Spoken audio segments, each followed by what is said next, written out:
In this video, we explore the mechanics of Android Virtual RAM, looking at how ZRAM, swap space, and memory extension features impact your device's performance and hardware lifespan. You might have seen phones marketed with large, combined RAM numbers.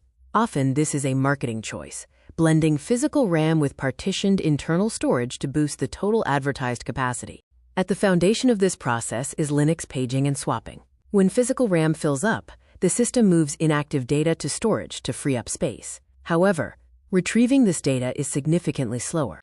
The speed difference is massive. Physical LPDDR5 RAM is roughly 24 times faster at reading and over 40 times faster at writing compared to standard internal storage.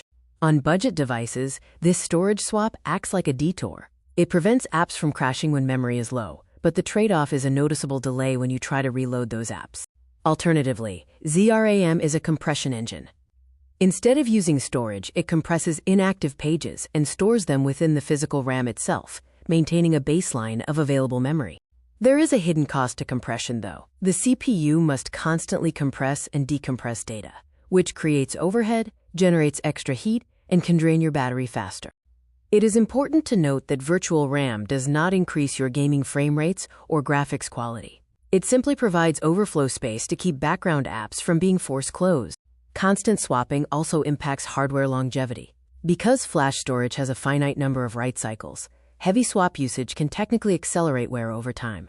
With the rise of on-device AI, high-speed memory is becoming essential. AI inference requires instant access to uncompressed data, making large amounts of physical RAM the new standard. The utility of virtual RAM depends on your device. It provides a high impact for phones with 4 to 6 gigabytes of RAM, but it is often unnecessary or even counterproductive for high-end devices. In conclusion, keep in mind that free memory is essentially wasted memory. If you have 8 gigabytes of RAM or more, it is usually better to disable memory extensions to optimize your device's speed and battery.